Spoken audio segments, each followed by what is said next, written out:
اعوذ باللہ من الشیطان الرجیم بسم اللہ الرحمن الرحیم معزز ناظرین سامعین السلام علیکم۔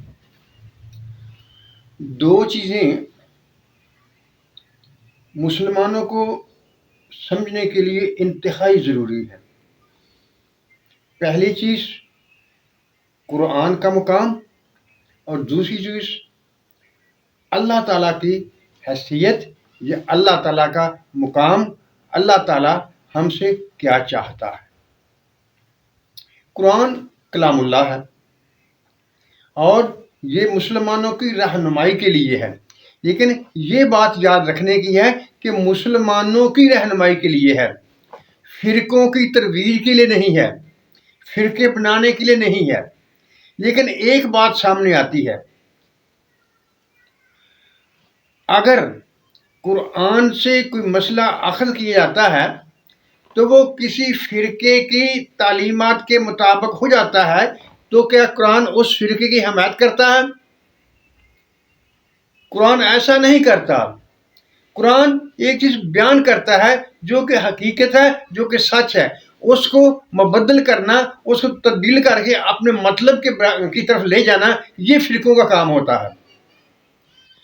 یعنی جو لوگ ایسا کرتے ہیں کہ وہ قرآن کی تعلیمات کی روح کو سمجھنے کی بجائے ان کو تبدیل کر کے اپنے نظریات کے مطابق ڈالنے کی کوشش کرتے ہیں، وہ فرقے بناتے ہیں۔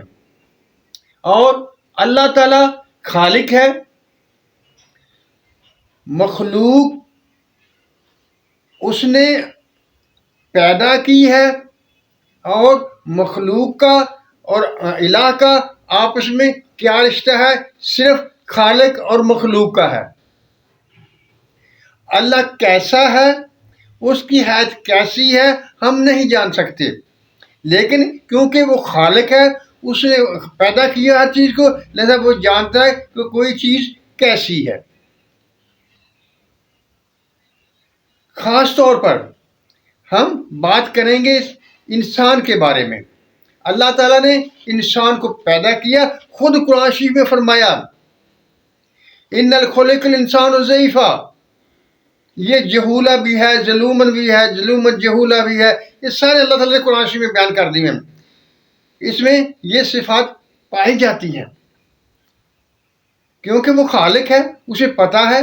یہ ہم اپنی طرف سے نہیں کہہ سکتے کہ انسان ایسا ہے، کیونکہ اس نے بیان کیا ہے قرآن میں، لہٰذا وہ انسان ایسا ہی ہے۔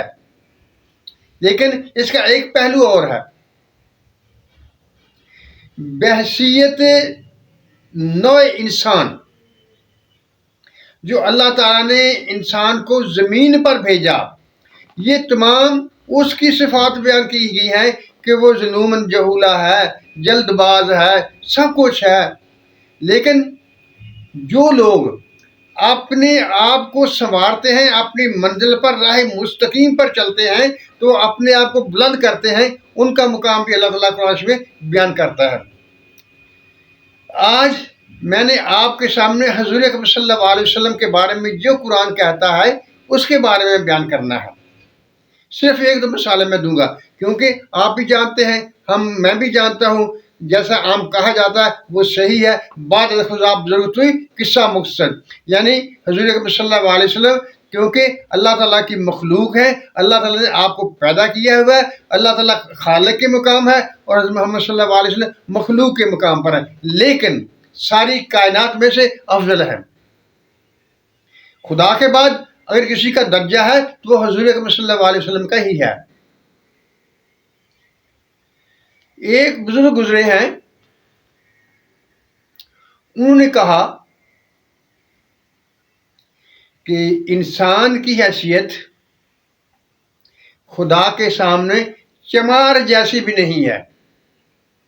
یعنی ایسا گرا دیا، اگرچہ اللہ تعالیٰ نے انسان کے بارے میں کہا ہے کہ وہ جانوروں سے بھی بدتر ہے، لیکن سب کے بارے میں نہیں یہ بات اس مقام کی ہے جب آدم علیہ السلام کو زمین پر بھیجا گیا اور اس کی نو چلی، اس میں سے کچھ ایسے تھے، اور کچھ کے بارے میں اللہ تعالیٰ نے ارشاد فرمایا ہوا ہے۔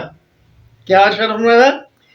حضور اکرم صلی اللہ علیہ وسلم کے بارے میں اللہ تعالیٰ ارشاد فرماتا ہے وَالضُّحَىٰ وَاللَّيْلِ إِذَا سَجَىٰ ما ودع ربک وما قلی وللآخرۃ خیر لک من الاولی ولسوف یعطیک ربک فترضی۔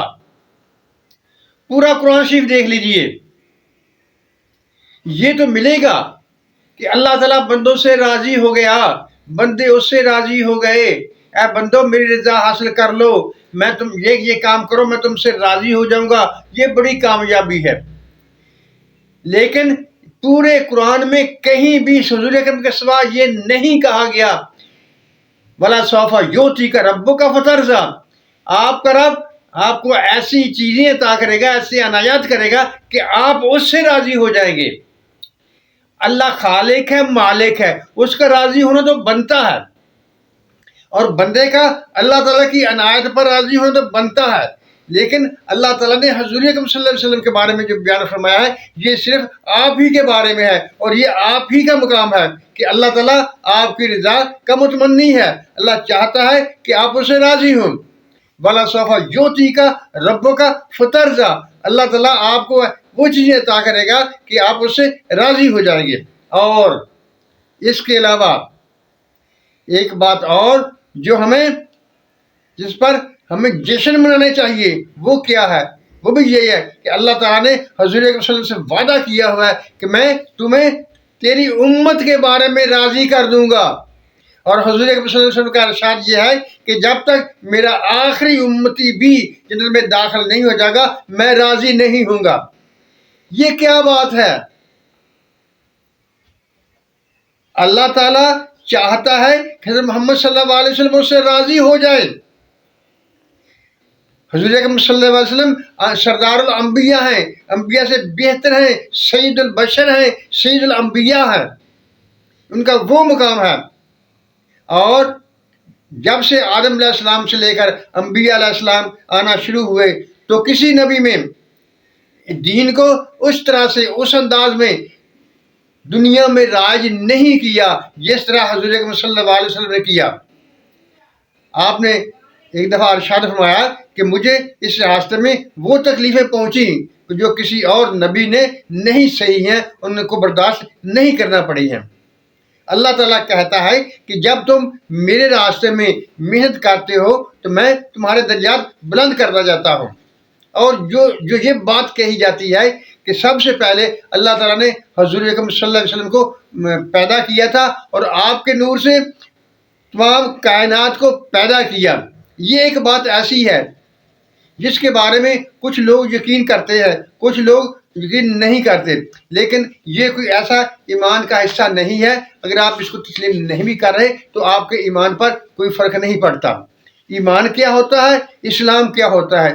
ایمان ہوتا ہے کسی چیز پر اندرونی طور پر، باطنی طور پر اس کو تسلیم کرنا، اور جب اسی ایمان کو بیرونی طور پر اس پر عمل کیا جاتا ہے تو وہ اسلام بن جاتا ہے۔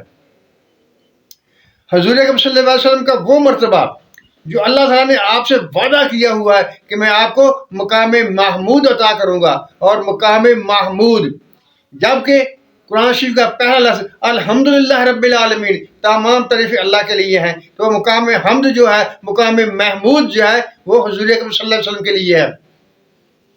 جیسا کہ وہ سلسلہ جو حضرت موسیٰ علیہ السلام کے دل میں خواہش پیدا ہوئی تھی اللہ تعالیٰ کی زیارت کرنے کی، اللہ تعالیٰ کو دیکھنے کی، تو اللہ تعالیٰ نے فرمایا تھا کہ اے موسیٰ تم مجھے نہیں دیکھ سکتے، اور وہی بات وہی ملاقات حضور اکرم صلی اللہ علیہ وسلم کی ان کے جاگتے ہوئے آسمانوں پر کرائی گئی۔ یعنی جو خیال موسیٰ علیہ السلام کے دل میں پیدا ہوا تھا وہ حضور اکرم صلی اللہ علیہ وسلم کے بارے میں تکمیل کو پہنچا۔ یعنی ہر وہ نعمت جس کا خیال کوئی کر سکتا ہے، کوئی بشر سوچ سکتا ہے، وہ حضور اکرم صلی اللہ علیہ وسلم کو عطا ہوئی، اور اللہ تعالیٰ حضور اکرم صلی اللہ علیہ وسلم کی رضا کو پسند کرتا ہے، چاہتا ہے کہ حضور اکرم صلی اللہ علیہ وسلم راضی ہوں۔ کیوں؟ قرآن آخری کتاب ہے اور اس کا ہر لفظ، ہر شوشہ، ہر زیر زبر پیش وہ حق ہے۔ جب اللہ تعالیٰ نے قرآن شریف میں یہ ارشاد فرما دیا وَلَسَوْفَ يُعْطِيكَ رَبُّكَ فَتَرْضَىٰ، اللہ تعالیٰ کہتا ہے کہ میں تمہیں